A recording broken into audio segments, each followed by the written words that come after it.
నీడలేని చెట్టు కథ. ఒక అడవిలో ఒక పెద్ద మామిడి చెట్టు ఉండేది. దానికి చాలా తీయని పండ్లు ఉండేవి.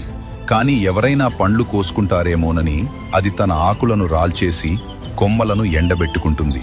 చివరకు దానికి పండ్లు రావడం ఆగిపోయాయి. ఆకులు లేక నీడ కూడా కరువైంది.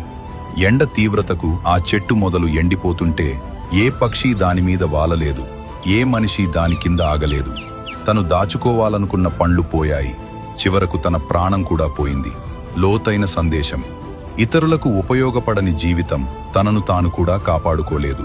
పంచడంలోనే ఎదుగుదల ఉంటుంది. అవసరం తీరగానే ముఖం చాటేసే వాళ్లని ఎలా కనిపెట్టాలో తెలుసా? ఈ కథ మీకోసమే. ఒక అడవిలో ఒక ముసలి సింహం ఉండేది. ఒకప్పుడు అడవికి రాజుగా ఉన్న ఆ సింహానికి ఇప్పుడు వయసు పైబడటంతో వేటాడటం కష్టంగా మారింది. అది గమనించిన ఒక నక్క సింహం వద్దకు చేరింది. సింహాన్ని పొగుడుతూ దానికి సహాయం చేస్తున్నట్లు నటిస్తూ సింహం వదిలేసిన ఆహారాన్ని తింటూ కాలం గడిపేది. కొంతకాలానికి సింహం అనారోగ్యం బారిన పడింది.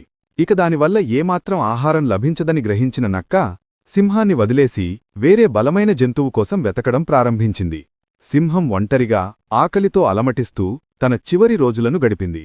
ఆ నక్కకు విశ్వాసం కంటే స్వార్థమే ముఖ్యమని దానిటర్థమైంది.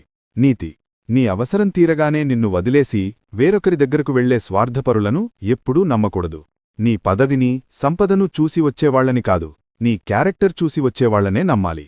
మనకు సంబంధం లేని విషయాల్లో తలదూర్చితే ఏమవుతుందో ఈ కోతికి జరిగిన దారుణం చూస్తే మీకే అర్థమవుతుంది. వీడియో పూర్తిగా చూడండి. ఒక గుడి నిర్మాణంలో వడ్రంగులు ఒక పెద్ద కలపను సగం కోసి విరామం కోసం ఆ చీలిక మధ్యలో ఒక చిన్న చెక్క ముక్కను ఇరికించి భోజనానికి వెళ్లారు. అక్కడికి అల్లరి చేసుకుంటూ వచ్చిన ఒక కోతికి ఆ సగం కోసిన కలప కనిపించింది. తనకు ఏమాత్రం సంబంధం లేకపోయినా ఆ కలప మీద కూర్చుని దాని మధ్యలో ఉన్న చెక్క ముక్కను అటూ ఇటూ ఊపుతూ లాగడానికి నానా ప్రయత్నాలు చేసింది. చివరకు ఆ ముక్క ఒక్కసారిగా ఊడిరావడంతో ఆ రెండు కలప భాగాల మధ్య కోతితోక గట్టిగా ఇరుక్కుపోయి తీవ్రంగా గాయపడింది. నీతి: మనకు సంబంధం లేని విషయాల్లో ఇతరుల గొడవల్లో తలదూర్చితే చివరకు నష్టపోయేది మనమే. అనవసర వివాదాలకు దూరంగా ఉంటూ మన పని మనం చూసుకోవడమే ఉత్తమం. మా ఛానల్ పేరు AI స్టూడియో.